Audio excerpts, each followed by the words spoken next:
નમસ્કાર વિદ્યાર્થી મિત્રો, આપણે સ્વાધ્યાયનો દાખલો 1.35 ગણીએ, જેની રકમ છે કેલ્શિયમ કાર્બોનેટ જલીય HCl સાથે પ્રક્રિયા કરે છે અને નીચેની પ્રક્રિયા પ્રમાણે CaCl2 અને CO2 આપે છે. એટલે કે કેલ્શિયમ કાર્બોનેટ, જેને ચૂનાનો પથ્થર કહેવામાં આવે છે, એ CaCO3 જે સોલિડ અવસ્થામાં છે એ હાઇડ્રોક્લોરિક એસિડ જલીય છે, એટલે અહીં આપણે એક્યુએસ લખીશું, એની સાથે પ્રક્રિયા કરશે એટલે CaCl2 આપે છે અને CO2 આપે છે. આ ઉપરાંત પાણી પણ આપશે. એ અહીં આપણને ઉપર થિયરીમાં નથી આપેલું, પરંતુ પ્રક્રિયા આપેલી છે આપણને.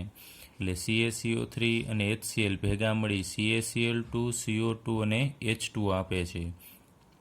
તો આપણને કીધું છે કે 25 ml 0.75 મોલર HCl સાથે સંપૂર્ણ રીતે પ્રક્રિયા કરવા માટે CaCO3નું કેટલું દળ જોઈશે.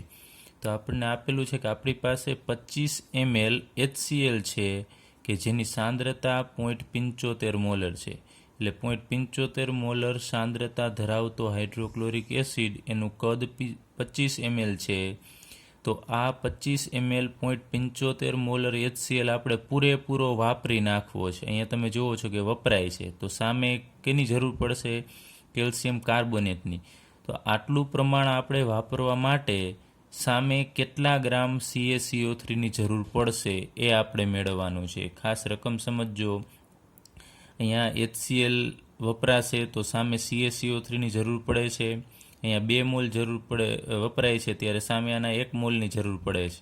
તો એવું આપણને આપેલું છે. 25 ml 0.75 મોલર HCl વાપરવા માટે સામે કેટલો CaCO3 અથવા કેલ્શિયમ કાર્બોનેટ છે એનું દળ, એના દળની જરૂર પડશે, એ આપણે મેળવવાનું થશે. તો સૌપ્રથમ તો આપણે મેળવી લઈએ કે હાઇડ્રોક્લોરિક એસિડ છે એ કેટલા ગ્રામ અહીંયા છે, કેમ કે આપણે ગ્રામ ઉપરથી પછી મેળવી લેશું કે આના આટલા ગ્રામ છે ને આના આટલા ગ્રામ. સમીકરણ ઉપરથી આપણે મેળવવાનું થશે. પણ સૌપ્રથમ આપણે આ કેટલું આપેલું છે, આપણી પાસે 25 ml અને 0.75 મોલર HCl છે, તો એમાં કેટલા ગ્રામ HCl છે એ આપણે મેળવવું છે. તો સૌપ્રથમ આપણે સૂત્ર મૂકીએ મોલારિટીનું. તો મોલારિટી બરાબર, હવે અહીંયા ml છે, એટલે આપણે 1000 સૂત્ર મૂકીશું અને ડાયરેક્ટલી મોલની જગ્યાએ દળના છેદમાં મોલર દળવાળું સૂત્ર મૂકીએ. એટલે 1000 ગુણ્યા દ્રાવ્યનું દળ છેદમાં દ્રાવ્યનું મોલર દળ ગુણ્યા, હવે અહીંયા આપણે ml આપ્યું છે એટલે ml લેવાનું થશે, કારણ કે ઉપર 1000 છે એટલે છેદમાં ml, પણ એ દ્રાવણનું કદ થશે. દ્રાવણનું કદ મિલીમાં. એટલે આ સૂત્ર છે. અહીંયા 1000 ગુણ્યા દ્રાવ્યનું દળ છેદમાં દ્રાવ્યનું મોલર દળ. તમે જુઓ છો દળના છેદમાં મોલર દળ એટલે મોલ થશે. તો અહીંયા આપણે આ જે બે આપણે પદ મૂકેલા છે એ મોલની જગ્યાએ મૂકેલા છે. જો ઉપર મોલ મૂકો તો મોલ દ્રાવ્યના મોલના છેદમાં દ્રાવણનું કદ મિલીમાં. એટલે આપણે આ સૂત્રનો ઉપયોગ કરીએ એટલે આપણને ડાયરેક્ટલી દળ છે એ મળી જશે. હવે આપણે દ્રાવ્યનું દળ મેળવવું છે કે HClનું દળ, આ 25 mlની અંદર HClનું દળ કેટલું છે. તો એના માટે મોલારિટી આપણી પાસે છે, તમે જુઓ છો 0.75 મોલર. મોલર એટલે એની મોલારિટી, એ અહીંયા મૂકી દઈએ. 0.75 બરાબર અહીંયા 1000 ગુણ્યા દ્રાવ્યનું દળ આપણે મેળવવાનું છે છેદમાં દ્રાવ્યનું મોલર દળ, એટલે કે HCl અહીંયા દ્રાવ્ય ગણાય. આ દ્રાવણની અંદર HCl છે એ દ્રાવ્ય ગણાય. તો દ્રાવ્યનું મોલર દળ, તો ક્લોરિનનું 35.5 થશે અને હાઇડ્રોજનનું 1, એટલે એનો સરવાળો કરશો એટલે આપણને મળશે 36.5 ગુણ્યા દ્રાવણનું કદ મિલીમાં. એ આપણને આપેલું છે 25 ml, તો અહીંયા 25. હવે દ્રાવ્યનું દળ એને કરતા બનાવીએ એટલે આ બંને ઉપર જશે ને 1000 છે એ છેદમાં આવશે. એટલે અહીંયા દ્રાવ્યનું દળ બરાબર 0.75 ગુણ્યા 36.5 ગુણ્યા 25 ના છેદમાં 1000 છે એ છેદમાં જશે. એટલે અહીંયા 1000. ચાલો હવે આપણે દ્રાવ્ય એટલે કે અહીંયા HCl છે એનું દળ આપણે ગણવાનું છે.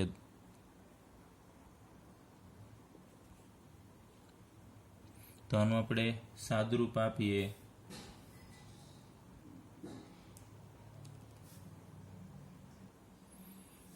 તો એનો જવાબ આપણને મળે છે 0.6844 આટલા ગ્રામ થશે. એટલે HClનું દળ 0.6844 ગ્રામ છે. આપણી પાસે 25 ml 0.75 મોલર HCl છે, એની અંદર હાઇડ્રોક્લોરિક એસિડ HCl કેટલા ગ્રામ હશે? તો 0.6844 ગ્રામ.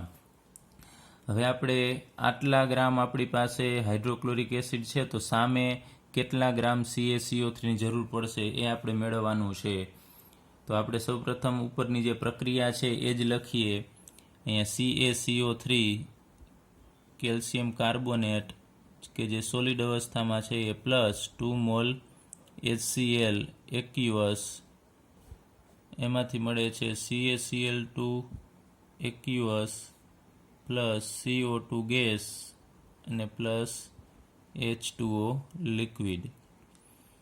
હવે આપણે સૌપ્રથમ પ્રક્રિયા પરથી આપણે લખીએ છીએ માહિતી લખવાની. પ્રક્રિયા પરથી કઈ માહિતી મળશે? તો અહીંયા CaCO3 છે 1 મોલ છે, તમે જોવો છો. તો અહીંયા 1 મોલનું આપણે મોલર દળ અહીંયા લખીએ. CaCO3નું મોલર દળ કેટલું થશે? તો કેલ્શિયમનું 40, ત્યારબાદ કાર્બનનું 12 અને ઓક્સિજનનું 16 ગુણ્યા 3 એટલે 48. એ બધાનો સરવાળો કરશો એટલે આપણને અહીંયા 100 ગ્રામ મળશે એનું મોલર દળ. એટલે આ 1 મોલ છે, એટલે 1 મોલ બરાબર 100 ગ્રામ પ્રતિ મોલ થાય. એટલે અહીંયા આપણે 100 શું લખેલું છે યાદ રાખજો, એનું મોલર દળ લખેલું છે આ. એ જ રીતે અહીંયા HClનું મોલર દળ કેટલું થાય? તો આપણે આગળ ઉપર અહીંયા લીધું હતું 36.5, પણ એવા 2 મોલ છે, તો અહીંયા આપણે લખીએ 2 ગુણ્યા 36.5. હવે આ બંનેનો આપણે ગુણાકાર કરી નાખીએ એટલે એ મળશે આપણને 73 ગ્રામ. હવે આ પ્રક્રિયા ઉપરથી લખેલું છે કે અહીંયા 1 મોલ એટલે એનું મોલર દળ લઈ લેવાનું 100 છે, તો 100 ગ્રામ. અને અહીંયા 2 મોલ HCl છે, તો HClનું મોલર દળ 36.5 છે, એને ગુણ્યા 2 કરી નાખવાના એટલે આપણને જવાબ મળશે 73 ગ્રામ. તો એનો મતલબ કે જો 73 ગ્રામ HCl આપણે વાપરવું હોય તો સામે 100 ગ્રામ CaCO3ની જરૂર પડશે. ખાસ સમજો, 73 ગ્રામ HCl આપણે વાપરવો હોય તો સામે 100 ગ્રામ કેલ્શિયમ કાર્બોનેટની જરૂર પડશે. તો એવું આપણી પાસે અહીંયા 25 ml 0.75 મોલર HClની અંદર HCl કેટલો છે આપણે અહીંયા મેળવી લીધો. HClનું દળ 0.6844 ગ્રામ. તો આપણે 83 મૂકવાની કે 73 ગ્રામ HClને સંપૂર્ણ પ્રક્રિયા કરવા માટે 100 ગ્રામ CaCO3ની જરૂર પડે છે. તો અહીંયા 0.6844 ગ્રામ માટે કેટલાની? તો અહીંયા આપણે 83 મૂકીએ. 73 ગ્રામ HClને સંપૂર્ણ પ્રક્રિયા કરવા કેટલી જરૂર પડે છે? તો અહીંયા સામે તમે જુઓ છો 100 ગ્રામ CaCO3ની જરૂર પડે. 73 ગ્રામ HClને સંપૂર્ણ પ્રક્રિયા કરવા 100 ગ્રામ CaCO3ની જરૂર પડે. તો એવું જ આપણી પાસે કેટલા ગ્રામ HCl છે? તો 0.6844 ગ્રામ HClને સંપૂર્ણ પ્રક્રિયા કરવા કેટલા ગ્રામ CaCO3ની જરૂર પડશે? તો આપણે 83 મૂકવાની થશે. તો અહીંયા આ બંનેનો ગુણાકાર થશે. અહીંયા 0.6844 ગુણ્યા 100 છેદમાં 73 છે એના છેદમાં આવશે. ચલો આપણે આનું સાદુરૂપ આપીએ.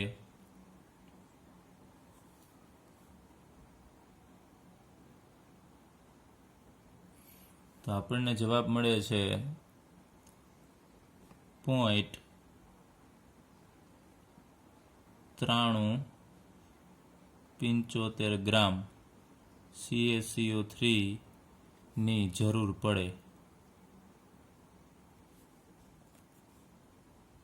અહીંયા આપણે લખી નાખીએ 0.6844 ગ્રામ HClને સંપૂર્ણ પ્રક્રિયા કરવા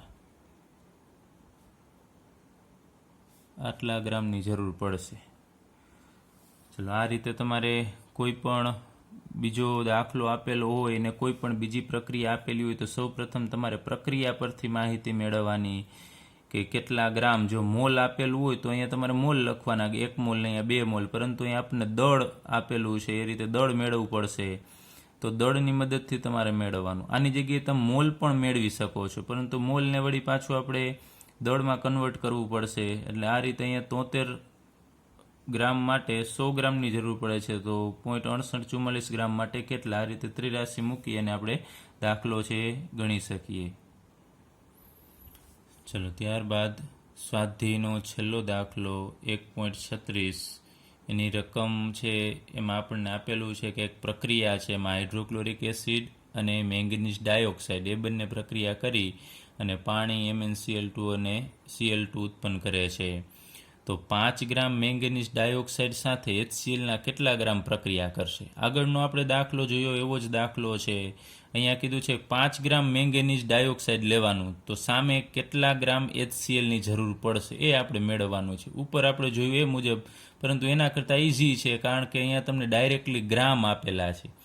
આગળના એક્ઝામ્પલમાં આપણને મોલારિટી આપેલી હતી, તો મોલારિટી ઉપરથી આપણે આ દળ મેળવ્યું હતું. અહીંયા જ્યારે ડાયરેક્ટલી આપણને દળ આપેલું છે, તો હવે આના માટે MnO2 અને HCl બંનેના દળની જરૂર પડશે. તો HClનું મોલર દળ બરાબર આપણે ભણી ગયા છે આનું 1 અને ક્લોરીનનું 35.5, એટલે ટોટલ થશે 36.5 ગ્રામ પ્રતિ મોલ. એ જ રીતે MnO2 એટલે કે મેંગેનીઝ ડાયોક્સાઇડનું મોલર દળ બરાબર એનું તમે મેંગેનીઝ અને ઓક્સિજન બંનેનું સરવાળો કરશો એના પરમાણુ દળનો, એટલે આપણને મળશે 87 ગ્રામ પ્રતિ મોલ. જનરલી આ તમને મોલર દળ છે એ બધા મેંગેનીઝને એ બધાના આપી દેતા હોય છે. હવે આપણે આ પ્રક્રિયા લખીએ ફરીથી. અહીંયા 4 મોલ HCl પ્લસ એક્યુઅસ અવસ્થામાં છે પ્લસ MnO2 કે જે સોલિડ અવસ્થામાં છે, ઘન અવસ્થામાં છે, એ પ્રક્રિયા કરી અને 2 મોલ H2O લિક્વિડ ફોર્મમાં, MnCl2 એક્યુઅસ અવસ્થામાં છે અને Cl2 ગેસ અવસ્થામાં છે. તો સૌપ્રથમ આપણે પ્રક્રિયા ઉપરથી માહિતી મેળવીએ. તો અહીંયા તમે જુઓ છો ડાયરેક્ટલી આપણે દળની વાત કરી છે કે મેંગનીઝ ડાયોક્સાઇડનું દળ, તો આપણે આ બધાનું દળ લઈએ. તો HCl છે એનું મોલર દળ કેટલું છે, આપણે ઉપર અહીંયા લખ્યું છે 36.5, તો 4 મોલ છે, તો આપણે આ રીતે લખીશું 4 ગુણ્યા 36.5, તો બરાબર આપણે આનો ગુણાકાર કરીશું. એ જ રીતે અહીંયા MnO2 છે એના તો 1 જ મોલ છે, એટલે એ 87 ગ્રામ છે. તો અહીંયા બંનેનો ગુણાકાર કરીએ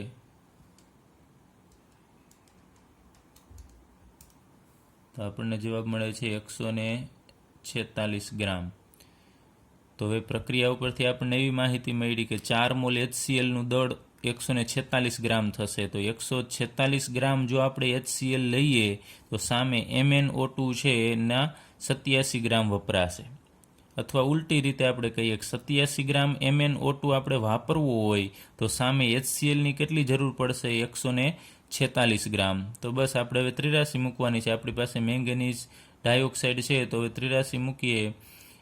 તમારે જે આપેલું હોય, જે વેલ્યુ આપેલી હોય એને 83માં પહેલાં લેવાનું થશે, કે આમ નહીં લખવાનું કે 146 ગ્રામ HCl માટે આટલાની, એવું નહીં. તમારે 83 જે આપેલું હોય, મેંગેનીઝ ડાયોક્સાઇડ આપેલું છે, શરૂઆત તમારે અહીંયાથી કરવાની થશે કે 87 ગ્રામ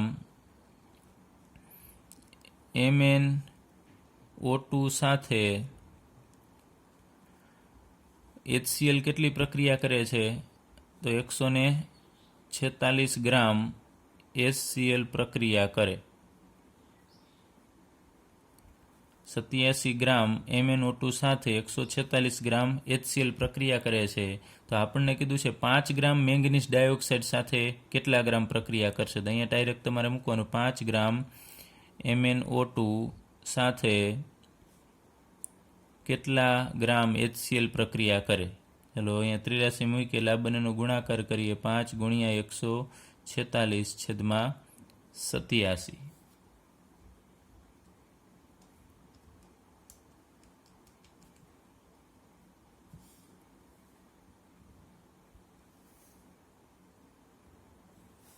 તો આપણને જવાબ મળે છે 8.39 ગ્રામ આ HCl પ્રક્રિયા કરે. તો 5 ગ્રામ MnO2 સાથે પ્રક્રિયા કરશે એનો જવાબ મળી ગયો છે 8.39 ગ્રામ. તો આ રીતે તમને કોઈ પણ દાખલો આપેલો હોય તો તમે આ પ્રક્રિયાની મદદથી આ દાખલો છે ગણી શકો છો. ને થોડું યાદ રાખજો, અહીંયા 83માં અહીંયા મેંગેનીઝ ડાયોક્સાઇડ છે તો એની નીચે મેંગેનીઝ ડાયોક્સાઇડ જ આવવું જોઈએ, નહીતર 83માં ભૂલ પડશે. એટલે આ ખાસ 83 જો તમને આવડતી હશે તો તમે આવા કોઈ પણ દાખલા છે એ ગણી શકશો. ચાલો હવે આપણે અહીંયા સ્વાધ્યાયના બધા એક્ઝામ્પલ પૂરા થઈ ગયા છે. વચ્ચે અમુક એક્ઝામ્પલ આપણે નથી ગણ્યા કારણ કે આપણે એવા જ દાખલા છે આગળ ઉપર ઉદાહરણ કોયડામાં આવી ગયા છે. હવે આપણે અમુક એક્સ્ટ્રા એક્ઝામ્પલ લઈએ કે જેમાં પરમાણુ કે અણુની સંખ્યા ગણવાની છે. ખાસ ઘણા બધા વિદ્યાર્થીઓને આવા દાખલામાં પ્રોબ્લેમ થતા હોય છે. તો અમુક અણુની કે પરમાણુની સંખ્યા ગણવાના દાખલા આપણે સ્વાધ્યાયમાં પણ આવી ગયા છે, છતાં પણ અમુક એક્સ્ટ્રા આપણે એક્ઝામ્પલ લઈએ. માનો કે તમને રકમ આપેલી હોય કે 54 ગ્રામ પાણી એટલે કે પાણીનું અણુસૂત્ર H2O છે. તો જોવાનું તમારે પાણી છે એનું અણુસૂત્ર H2O છે. એ H2O છે એ અણુ કહેવાય કે પરમાણુ કહેવાય? તો તમને ખ્યાલ છે આમાં એક કરતાં વધારે પરમાણુ આવેલા છે એટલે આને આપણે અણુ કહેશું. તો 54 ગ્રામ પાણીમાં રહેલ અણુની સંખ્યા ગણવાની છે. આ ઉપરાંત તેમાં હાઇડ્રોજનના અને ઓક્સિજનના પરમાણુની સંખ્યા ગણવાની છે. માનો કે આપણી પાસે એક પાત્ર છે, પાત્રની અંદર આપણને પાણી આપેલું છે, H2O ભરેલું છે અને 54 ગ્રામ આપેલું છે. 54 ગ્રામ H2O, 54 ગ્રામ પાણી છે તો એની અંદર રહેલા અણુની સંખ્યા, તો અણુ કોણ થશે? તો H2O આખો ભેગો થશે ને એને આપણે અણુ કહેશું, H2O. અને હાઇડ્રોજનના અને ઓક્સિજનના પરમાણુ એટલે એકલો H એને આપણે હાઇડ્રોજનનો પરમાણુ કહીએ છીએ અને એકલો ઓક્સિજન છે એને આપણે ઓક્સિજનનો પરમાણુ કહેશું. તો આ પાત્રની અંદર રહેલા પાણીના અણુ એટલે કે H2Oની સંખ્યા, પછી એની અંદર રહેલા કુલ હાઇડ્રોજન પરમાણુની અને ઓક્સિજન પરમાણુની સંખ્યા ગણવાની છે. તો આના માટે આપણે આગળ ઉપર કીધું હતું કે જો આપને દળ આપેલું હોય તો દળ ઉપરથી તમારે મોલ મેળવવાનું અને મોલ ઉપરથી આપણને અણુની સંખ્યા અથવા તો પરમાણુની સંખ્યા મળે.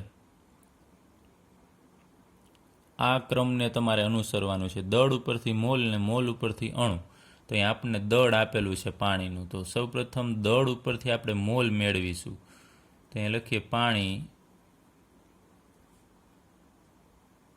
ના મોલ બરાબર દળના છેદમાં મોલર દળ. ચાલો દળ છે કેટલું છે તો 54. તો પાણીનું મોલર દળ હવે તમને ખ્યાલ હોવો જોઈએ, 2 હાઇડ્રોજનના ટોટલ 2 થશે અને ઓક્સિજનના 16 એટલે 16 ને 2 18. તો અહીંયા 18 ગ્રામ પ્રતિ મોલ થશે. તો અહીંયા 3 મોલ મળે આપણને પાણીના મોલ.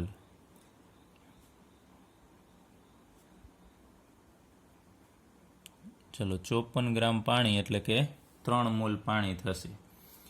હવે આપણને મોલ મળી જાય ત્યારબાદ તમને ખ્યાલ છે આપણે એક 83 મૂકીએ છીએ કે 1 મોલ જો પાણી હોય, અહીંયા તમને જે આપેલું હોય પાણી, તો 1 મોલ પાણી એટલે H2O.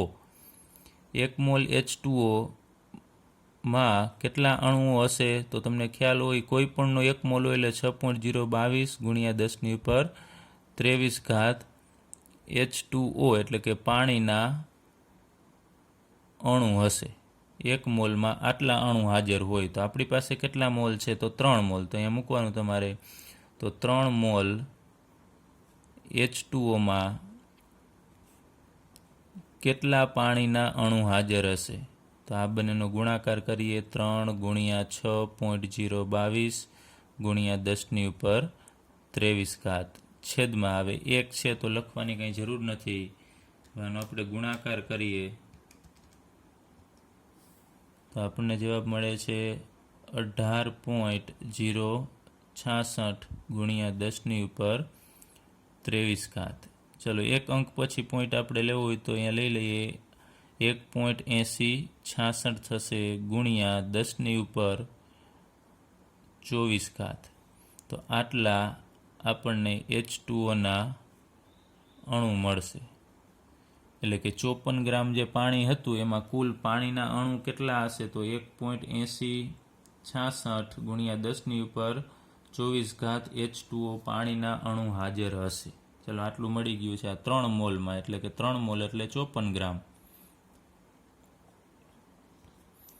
આટલા અણુ હાજર હશે. ચલો એક આપણને જવાબ મળી ગયો છે. અણુની સંખ્યા મેળવવાની કીધી હતી તો અણુ મળી ગયા. હવે ઘણા બધાને હજી પ્રોબ્લેમ થતો હોય છે કે અહીંયા 1 મોલમાં 6.022 ગુણ્યા 10^23 અહીંયા અણુ લખવા પરમાણુ લખવા. તો તમારે જોવાનું છે કે પાણી એના ઓરિજિનલ અવસ્થામાં પાણી છે એ કયા સ્વરૂપે હોય છે. પાણીનું અણુસૂત્ર તમારે જોવાનું. તો પાણીનું અણુસૂત્ર છે H2O છે. તો એ H2O અણુસૂત્ર છે એ અણુ છે પરમાણુ એ જોવાનું. આ આખું અણુસૂત્ર છે એ અણુ છે, કારણ કે એમાં જુદા જુદા પરમાણુઓ એક કરતાં વધારે છે એટલે એને આપણે અણુ કહેશું. તો એ પાણીનું અણુસૂત્રમાં જો અણુ હોય ને તો તમારે અણુ લેવાના છે, અને પરમાણુ હોય તો પરમાણુ લેવાના. ચાલો હવે આપણને એક જવાબ મળી ગયો છે. હવે આપણે બીજો જવાબ મેળવીએ. ઓક્સિજન અને હાઇડ્રોજનના પરમાણુની સંખ્યા. તો આપણે આનો ઉપયોગ કરીશું. 3 મોલ એટલે 54 ગ્રામ પાણીની અંદર હવે અણુઓની સંખ્યા કેટલી મળી? તો 1.8066 ગુણ્યા 10^24 H2Oના અણુ છે. હવે આપણે હાઇડ્રોજનના પરમાણુ મેળવવાના છે. તો સૌપ્રથમ જોઈએ, અહીંયા આપણી પાસે આ H2Oનો અણુ છે. કેટલા અણુ છે? તો અહીંયા મેં અત્યારે એક જ અણુ લીધો છે. એક અણુ H2Oનો હોય તો એમાં હાઇડ્રોજન કેટલા દેખાય છે તમને? H2Oના આ એક અણુ છે તો એની અંદર હાઇડ્રોજન 2 છે. તો આપણે લખી શકીએ 2 હાઇડ્રોજનના પરમાણુ છે. જો આપણી પાસે એક અણુ H2Oનો હોય તો એમાં 2 હાઇડ્રોજન પરમાણુ હોય. આટલું તમને ક્લિયર હોવું જોઈએ. ફરીથી એક વખત, એક અણુ જો H2Oનો હોય તો એની અંદર 2 હાઇડ્રોજન પરમાણુ છે. તો એવા આપણી પાસે H2Oના અણુ કેટલા છે? તો 1.8066 ગુણ્યા 10^24. તો 83 મૂકવાની તમારે કે એક અણુ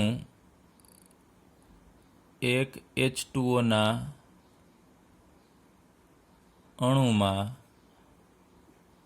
2 હાઇડ્રોજન પરમાણુ હોય.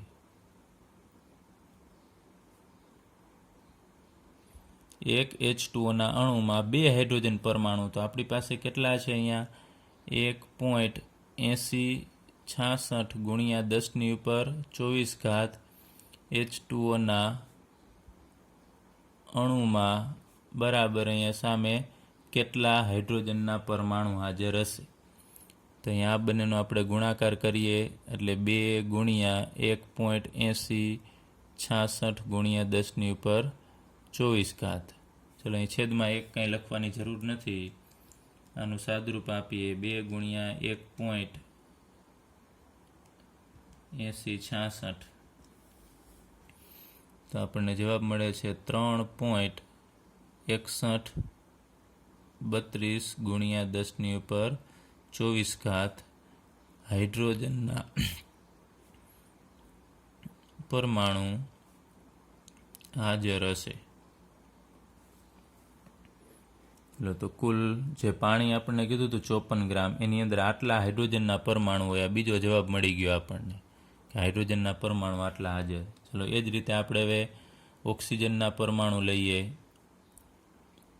તો અહીંયા H2Oના એક અણુમાં ઓક્સિજન કેટલા છે? તો જોવો છો તમે, ઓક્સિજન 1 છે. તો આપણે 83 મૂકવાની કે એક અણુ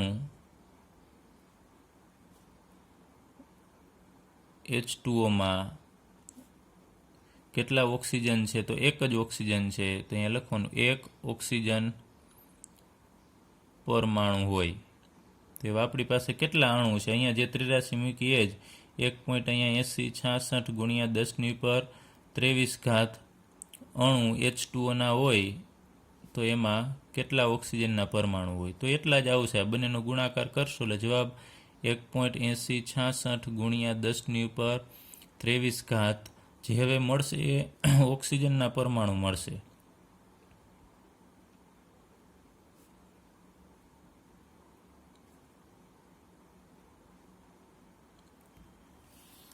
ચલો આ રીતે આપણને બીજો જવાબ મળી ગયો છે ઓક્સિજનના પરમાણુ કેટલા છે એ. તો આ રીતે આપણે અહીંયા કુલ અણુ મેળવા, કુલ અણુ પાણીના આટલા છે, પછી અહીંયા હાઇડ્રોજનના પરમાણુ મેળવા અને ઓક્સિજનના. હજુ જો તમને કહેવામાં આવે કે કુલ પરમાણુ કેટલા છે, તો કુલ પરમાણુ વળી પાછી એક ત્રિરાશિ મૂકવાની કે H2O એક અણુમાં કુલ પરમાણુ કેટલા થાય, તો 2 હાઇડ્રોજનના અને 1 ઓક્સિજનનું, ટોટલ 3 થશે. તો એક અણુમાં 3 પરમાણુ, તો આટલા એ કેટલા, એ રીતે તમે ગણતરી કરી શકો. ચલો ત્યારબાદ આપણે એક એવો જ અણુની સંખ્યાવાળો દાખલો લઈએ. તો આપણને કીધું છે STPએ એક પાત્રમાં 44.8 લિટર એમોનિયા વાયુ ભરેલો છે. એક કોઈ પણ પાત્ર છે, એ પાત્ર બંધ છે, એમાં STP અવસ્થા એટલે સ્ટાન્ડર્ડ ટેમ્પરેચર પ્રેશરે અહીંયા 44.8 લિટર એમોનિયા એટલે કે NH3 વાયુ છે એ ભરેલો છે. તો આ પાત્રમાં રહેલા એમોનિયાના કુલ અણુની સંખ્યા કેટલી એ ગણવાનું છે. કુલ અણુ એમોનિયાના કેટલા હશે, અને 44.8 લિટર એમોનિયામાં એટલે એ જ પાત્રની અંદર જેટલો એમોનિયા ભરેલો છે એમાં કુલ પ્રોટોનની સંખ્યા કેટલી છે એ આપણે ગણવાનું છે. તો સૌ પ્રથમ તમને ખ્યાલ છે કે આપણે અણુની સંખ્યા કે કોઈ પણ સંખ્યા ગણવા માટે આપણી પાસે મોલ હોવા જોઈએ. તો અહીંયા તમને દળ આપેલું હોય તો મોલ ગણી શકો, એવું આપણે આગળ ઉપર ભણી ગયા, પરંતુ અહીંયા દળ નથી, અહીંયા આપણને લીટર આપેલું છે. 44.8 લીટર છે. તો લીટર અને STP standard temperature pressure, STP એ આપણે આગળ ઉપર ભણી ગયા છીએ કે 1 મોલ વાયુનું કદ હોય એ 22.4 લીટર હશે 1 મોલ વાયુ માટે. તો જો 22.4 લીટર આપણે આમ લખીએ ત્રિરાશિ, STP એ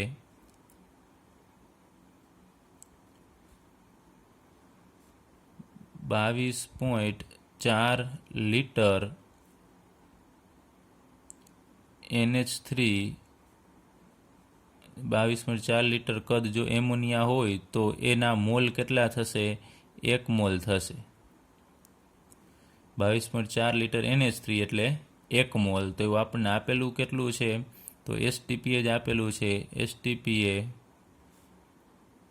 44.8 લીટર જો એમોનિયા હોય તો એના મોલ કેટલા થાય. હવે આપણે આગળ ઉપર લીધું હતું કે STP એ 1 મોલ વાયુનું કદ 22.4 લીટર હશે. તો આપણે ઉલટું લખ્યું છે અહીંયા, 22.4 લીટર વાયુ એમોનિયા હોય તો એના 1 મોલ થાય. તો 44.8 લીટર એમોનિયા હોય તો કેટલા, એટલે આપણે મોલમાં કન્વર્ટ કરીએ છીએ. તો અહીંયા આ બંનેનો ગુણાકાર એટલે કે 44.8 ગુણ્યા 1/22.4. તો આનો તમે ભાગાકાર કરશો એટલે આપણને 2 મોલ મળશે. એટલે 2 મોલ એમોનિયા હવે આપણી પાસે છે એવું કહી શકાય. 44.8 લીટર એમોનિયા એટલે કેટલો થશે, 2 મોલ એમોનિયા. તો અહીંયા લખી નાખીએ 44.8 લીટર NH3 એટલે 2 મોલ એમોનિયા. હવે મોલ મળે એટલે તમને ખ્યાલ છે ડાયરેક્ટલી આપણે એવોગેડ્રો આંક વડે ગુણીએ છીએ. તો અહીંયા લખી શકાય 1 મોલ NH3 માં કેટલા અણુઓ હશે, 6.022 ગુણ્યા 10⁻23 NH3ના અણુ હશે. તો એવા આપણી પાસે 2 મોલ છે. તો 2 મોલ NH3માં કેટલા હોય, ત્રિરાશિ આપણે મૂકી શકીએ આ રીતે. 1 મોલમાં એવોગેડ્રો આંક જેટલા, તો 2 મોલમાં કેટલા, તો 2 ગુણ્યા 6.022 ગુણ્યા 10⁻23. ચલો આનું સાદુરૂપ આપીએ તો આપણને જવાબ મળે છે 12.044 ગુણ્યા 10⁻23. એક અંક આ બાજુ ખસેડીએ તો 1.2044 ગુણ્યા 10⁻24. આટલા આપણને NH3ના અણુ મળશે. ચાલો પહેલો જવાબ મળી ગયો છે કે 44.8 લીટર એટલે કે 2 મોલ, અને એની અંદર આટલા અણુ હાજર હશે. ચાલો અણુઓની સંખ્યા આપણને પહેલો જવાબ મળી ગયો છે. હવે આપણે બીજો જવાબ મેળવવાનો છે કે પ્રોટોનની સંખ્યા કેટલી હશે, કુલ પ્રોટોનની સંખ્યા. તો એમાં આપણે NH3નું પહેલાં તમારે જોવું પડશે. NH3નો એક અણુ લેવાનો તમારે. NH3ના એક અણુમાં કુલ પ્રોટોન કેટલા હોય. તો અહીંયા નાઇટ્રોજન છે, તો નાઇટ્રોજન પાસે તમને ખબર છે એનો પરમાણુ ક્રમાંક 7 છે, તો અહીંયા એના 7 પ્રોટોન પ્લસ હાઇડ્રોજનનો પરમાણુ ક્રમાંક 1, તો એવા 3 હાઇડ્રોજન છે. તો ટોટલ તમને ખ્યાલ છે કે આમાં હાઇડ્રોજનના 3 પ્રોટોન ભેગા થશે એટલે અહીંયા આપણે 3 મૂકવા પડશે. તો નાઇટ્રોજનના 7 પ્રોટોન અને 3 હાઇડ્રોજનના ભેગા મળીને 3 એટલે ટોટલ 7 ને 3 10 પ્રોટોન થશે. NH3ના એક અણુમાં કુલ 10 પ્રોટોન હાજર હોય. આ રીતે તમને કોઈ પણ અણુ આપેલું હોય NH3 પાણી, તો આ રીતે તમને ગણતરી કરતા આવડતી હોવી જોઈએ કે જે પરમાણુ હોય એના પ્રોટોનનો સરવાળો કરી નાખવાનો, અથવા ઇલેક્ટ્રોન આપેલા હોય તો ઇલેક્ટ્રોન પણ અહીંયા એટલા જ થવાના છે, પણ ન્યુટ્રોન અલગ થશે કારણ કે હાઇડ્રોજનમાં ન્યુટ્રોન નથી હોતા. ચાલો, આપણી પાસે એક અણુ એમોનિયા છે, એમાં 10 પ્રોટોન હાજર હોય, તો અણુઓ કેટલા છે આપણે એ જોવાના. આપણી પાસે એમોનિયાના અણુ આટલા છે, તો લખવાનું તમારે અહીંયા એક અણુ, એક NH3ના અણુમાં 10 પ્રોટોન હાજર હોય. તો આપણી પાસે ટોટલ એમોનિયાના અણુ કેટલા છે, તો અહીંયા 1.2044 ગુણ્યા 10⁻²4 આટલા NH3ના અણુમાં કેટલા પ્રોટોન હોય. અહીંયા જોવાનું ખાસ, NH3ના અણુની નીચે NH3ના અણુઓ જ આવતા હોવા જોઈએ અને પ્રોટોનની નીચે પ્રોટોન આવતો હોવો જોઈએ. ચલો, આ બંનેનો ગુણાકાર થશે એટલે 1.2044 ગુણ્યા 10⁻²4 ગુણ્યા 10. હવે આની સાથે ગુણાકાર ન કરો અથવા ડાયરેક્ટલી તમે ઘાત વધારી દેશો કે 10⁻24 છે તો અહીંયા 1 છે તો ડાયરેક્ટ 24 અને 1 25, તો એ રીતે પણ લખી શકો. 1.2044 ગુણ્યા 10⁻25 થશે. આટલા પ્રોટોન, કુલ પ્રોટોન હાજર હશે એમોનિયાની અંદર. આટલા પ્રોટોન હાજર હોય. ચલો, આ જ રીતે તમને પૂછે કે ન્યુટ્રોન કેટલા હાજર હોય કે ઇલેક્ટ્રોન કેટલા હાજર હોય, તો એ તમે કોઈ પણ દાખલો આ રીતે ગણી શકો. સૌપ્રથમ દળ આપેલું હોય કે કદ આપેલું હોય એના ઉપરથી મોલ મેળવવાના, મોલ ઉપરથી તમારે આ રીતે 83 મૂકીને અણુ મેળવવાના, અને પછી એક અણુમાં જે માગેલું હોય એ મુજબ પહેલાં જોઈ લેવાનું કે એક અણુમાં કેટલા ઇલેક્ટ્રોન છે, એ મુજબ આપણે ગણતરી કરી લેવાની. તો આવા દાખલાની બીજી તમે પ્રેક્ટિસ કરી શકો છો. તમારી રીતે પણ તમે રકમ બનાવી શકો છો અને એની અંદર રહેલા અણુ, પરમાણુ કે પ્રોટોન, ઇલેક્ટ્રોન, ન્યુટ્રોનની સંખ્યા છે એ તમે મેળવી શકો છો.